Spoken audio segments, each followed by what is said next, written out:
নমস্কার, উইঞ্জুলাস ক্যানভাসের আরও একটি নতুন ব্লগে আপনাদের সকলকে অনেক অনেক স্বাগতম। শ্রাবণ মাস পড়তে আর হাতে গোনা মাত্র কয়েকটা দিন বাকি, আর এর মধ্যেই আমি হাজির হয়েছি মহাদেবের দরবারে।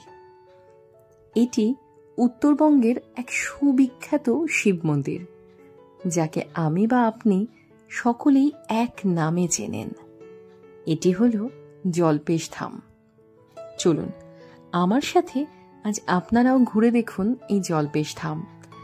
আর এর মধ্যেই যদি আপনারা কেউ উত্তরবঙ্গে আসেন, অবশ্যই একটা বেলা কিন্তু এই মন্দিরের জন্য তুলে রাখবেন। আশা করি আপনাদের ভালোই লাগবে। এই মুহূর্তে রয়েছি মন্দিরের মূল প্রবেশদ্বারের সামনে, আর দেখতেই পাচ্ছ তোমরা, মূল প্রবেশদ্বার দিয়ে কিন্তু এখন ভেতরে প্রবেশ করলাম। আমার ঠিক পেছনেই রয়েছে শ্বেত শুভ্র এবং ভীষণভাবে প্রসিদ্ধ জল্পেশ মন্দির। চলো ভেতরটা যাই, ঘুরে দেখি, সাথে তোমাদেরকেও নিয়ে যাই। প্রায় 350 বছরের পুরনো প্রসিদ্ধ এই জল্পেশ ধাম জলপাইগুড়ি শহরের সন্নিকটে অবস্থিত। এর মধ্যে প্রবেশ করলেই আপনারা বুঝতে পারবেন বিশাল এলাকা জুড়ে এই মন্দিরটি অবস্থিত। এই মন্দিরটি এই মুহূর্তে জনমানব শূন্য বলে মনে হলেও শিব চতুর্দশীর সময় এবং সেই সঙ্গে শ্রাবণ মাসের প্রত্যেক সোমবার করে এখানে যে পরিমাণে ভিড় হয় তা সামাল দিতে মন্দির কর্তৃপক্ষকে রীতিমতো হিমশিম খেতে হয়। এখন আমি রয়েছি মন্দিরের যে মূল গর্ভগৃহ তার সামনে। এখানে যদি আপনারা লক্ষ্য করেন তাহলে বুঝতে পারবেন মন্দিরের গর্ভগৃহে প্রবেশের জন্য পুরুষ কিংবা মহিলা উভয়ের জন্য আলাদা লাইনের ব্যবস্থা করা হয়েছে, যাতে অতিরিক্ত ভিড়ে কোনোরকম কোনো বাধা বিপত্তি বা সমস্যা সৃষ্টি না হয়। সেই কারণেই এইরকমভাবে প্রত্যেকের জায়গা নির্দিষ্ট করে দেওয়া হয়েছে। এই দেখুন, এই হলো মহিলাদের জন্য সুনির্দিষ্ট করা যে জায়গা রয়েছে সেটি। এই যে সবুজ রঙের লোহার গ্রিল বা বেড়া আপনারা দেখতে পাচ্ছেন, এর মধ্যে দিয়ে যদি আপনি প্রবেশ করেন তাহলেই এই পথ আপনাকে সোজা নিয়ে গিয়ে পৌঁছে দেবে মন্দিরের গর্ভগৃহের ঠিক সামনে। এই পথ ধরে ধীরে ধীরে এখন আমরাও প্রবেশ করব মন্দিরের গর্ভগৃহের মধ্যে। কিন্তু এই অংশে যেহেতু সম্পূর্ণভাবে ক্যামেরা নিষিদ্ধ, তাই তার ছবি আমি আপনাদের সাথে শেয়ার করতে পারলাম না। আর আরেকটা জিনিস, যেখানে লাইন দেওয়ার ব্যবস্থা রয়েছে এই জায়গাটা যদি আপনারা লক্ষ্য করেন তাহলে দেখবেন প্রত্যেকটা জায়গার মধ্যে কিন্তু পর্যাপ্ত পাখার ব্যবস্থা রয়েছে, যাতে গরমে কেউ অসুস্থ বোধ না করে। সেই কারণেই এখানে লাগানো রয়েছে একাধিক বৈদ্যুতিক পাখা। এই মন্দিরে রয়েছে অন্নভোগ দেওয়ার ব্যবস্থা। আপনার পছন্দ মতো যে কোনো দিন আপনি ঠাকুরের উদ্দেশ্যে যদি অন্নভোগ দিতে চান তাহলে সেক্ষেত্রে আপনাকে কতগুলো নিয়ম মানতে হবে। আর সেই সংক্রান্ত একটি নোটিশ বোর্ডই আমি এখন আপনাদের সামনে তুলে ধরছি। এখানে লেখা রয়েছে, যেদিন আপনি ভোগ দিতে ইচ্ছুক সেই দিন সকাল 10:30টার মধ্যে সমস্ত অন্নভোগের সামগ্রী আপনাকে মন্দিরের অফিসে এসে জমা দিতে হবে। তারপর সেখান থেকেই ঠাকুরের উদ্দেশ্যে ভোগ নিবেদন করা হবে। এছাড়াও আপনাদের সুবিধের জন্য একটা কথা আপনাদের জানিয়ে রাখি, এই মন্দিরে প্রবেশ করার জন্য রয়েছে একটি স্পেশাল গেট। যদি আপনার মনে হয় অতিরিক্ত ভিড়ের কারণে লম্বা লাইনে আপনি দাঁড়াতে পারবেন না, বা আপনি যদি অনেক দূর থেকে এসে তাড়াতাড়ি পুজো দিতে চান, সেক্ষেত্রে আপনি এই স্পেশাল গেটের সাহায্য নিতে পারেন। তবে এই স্পেশাল গেট দিয়ে ভেতরে প্রবেশ করার জন্য আপনাকে কিন্তু অতিরিক্ত মূল্যের একটি টিকিট সংগ্রহ করতে হবে। আর এই টিকিট আপনি পেয়ে যাবেন স্পেশাল গেটের ঠিক পাশেই অবস্থিত টিকিট ঘরের মধ্যে।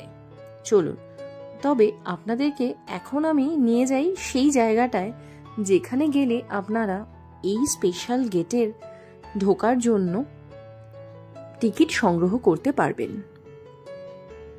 এই দেখুন, এই হলো সেই জায়গা। এখানে আসলে আপনারা অনায়াসেই কিছু মূল্যের পরিবর্তে সেই স্পেশাল গেট দিয়ে ভেতরে প্রবেশ করার টিকিট সংগ্রহ করতে পারবেন।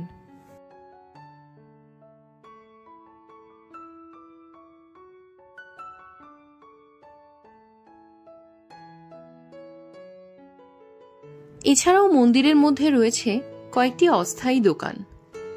এই দোকানে গেলেই আপনি শিব ঠাকুর সংক্রান্ত নানান ধরনের ছোট থেকে বড় জিনিসপত্র পেয়ে যাবেন। আর যদি জল্পেশ মন্দিরের স্মৃতিস্বরূপ আপনি কিছু কিনতে চান, তাহলে এই সমস্ত ছোট ছোট দোকানগুলো থেকে অনায়াসেই কিনতে পারেন। আর যদি মনে করেন পরিবারের কাউকে আপনি তা উপহার হিসেবে দিতে চান, সেটিও কিন্তু এই সমস্ত দোকানে গেলে সম্ভব। এছাড়াও আরেকটা জিনিস আমি আপনাদের বলে রাখি, যদি আপনারা কেউ দূর থেকে আসবেন বলে মনে করেন, সেক্ষেত্রে পুজোর সামগ্রী যদি আপনি নাও নিয়ে আসেন, তাতেও আপনার অসুবিধে বা চিন্তার কোনো কারণ নেই। আপনি অনায়াসেই এখানে এসেই সমস্ত পুজোর সামগ্রী কিনতে পারবেন। দেখুন, মন্দিরের মধ্যেই রয়েছে পুজো সামগ্রীর দোকান। এখানে আপনি জল, দুধ, ফুল এবং সেই সঙ্গে ফলমূল বা অন্যান্য ধূপ, ধুনো ইত্যাদিও কিন্তু পেয়ে যাবেন। মন্দির প্রাঙ্গণের ঠিক মাঝখানে রয়েছে একটি অশোক গাছ, আর তার চারিদিকে রয়েছে একটি বেদি। বিভিন্ন সময়ে ভক্তরা তাদের নিজেদের মনোবাঞ্ছা পূরণের জন্য এই অংশটাতে এসে ধাগা বা সুতো বেঁধে দিয়ে যান। পরবর্তীকালে মনের সেই আশা পূরণ হলে আবার এই অংশে এসেই তারা সেই ধাগা খুলে দিয়ে যান। একই সঙ্গে এই মন্দিরে রয়েছে আরও বেশ কিছু মন্দির। যেমন এই মুহূর্তে আমি দাঁড়িয়ে রয়েছি নন্দী মহাকাল মন্দিরের যে গর্ভগৃহ রয়েছে তা ঠিক সামনে। এই মন্দিরে রয়েছে একাধিক ফলের গাছ এবং সেই সঙ্গে রয়েছে একাধিক ফুলের গাছ ও চারিদিকে বিস্তৃত প্রান্তর জুড়ে সবুজের সমারোহ, যা শুধু আপনার মন যে জুড়িয়ে দেবে তা নয়, সেই সঙ্গে আপনার চোখও জুড়িয়ে যাবে। মনে হবে এই সবুজ শ্যামল প্রকৃতির বুকে বেশ খানিকক্ষণ একাকী বসে সময় কাটাতে।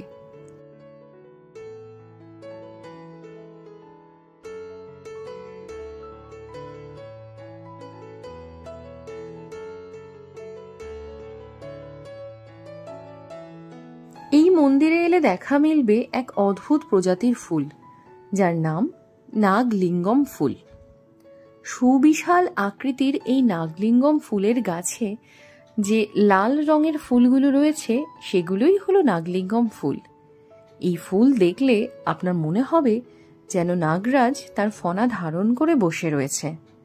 এই দেখুন, আপনাদের সাথে আমি এখন এই নাগলিঙ্গম ফুল ঠিক কেমন হয় তা শেয়ার করছি।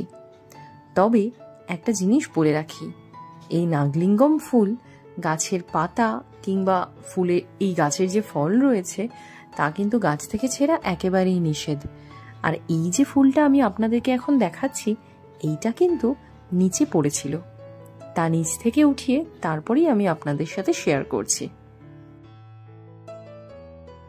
মন্দির প্রাঙ্গণে রয়েছে অসংখ্য বসার ব্যবস্থা।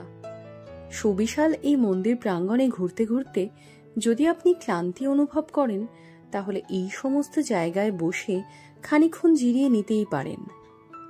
এছাড়াও এই মন্দিরে রয়েছে একটি সুবিশাল জলাশয়, যাকে কেন্দ্র করে রয়েছে নৌকো ভ্রমণের ব্যবস্থা।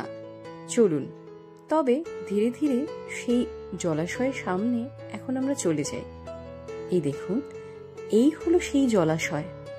আর দূরে দেখা যাচ্ছে, দেখুন এই জলাশয়ের পাড়ে নামার জন্য যে সিঁড়ি রয়েছে তা। যদি আপনার মনে হয় এইখানে এসে আপনি খানিকক্ষণ টিকিট মূল্যের পরিবর্তে নৌকো ভ্রমণ করতেই পারেন, আশা করি আপনার ভালোই লাগবে। শ্রাবণ মাস কিংবা শিব চতুর্দশীর সময় যদি আপনি এই মন্দিরে আসেন, তাহলে দেখতে পাবেন মন্দিরকে কেন্দ্র করে চলছে বিশাল মেলা। আর সেই মেলায় পরিবার পরিজন কিংবা আত্মীয় স্বজন সকলে মিলে আপনি ভরপুর আনন্দ উপভোগ করতে পারবেন। তো অবশেষে একটা সারা দিন এই মন্দির প্রাঙ্গণে কাটানোর পর এখন আমরা ফিরতি পথে। আর যা কিছু করলাম আজকে সমস্ত কিছুই আমি শেয়ার করলাম আপনাদের সকলের সাথে। আশা করি আজকের ভিডিওটা আপনাদের সকলের খুব ভালো লাগবে এবং হেল্পফুল হবে।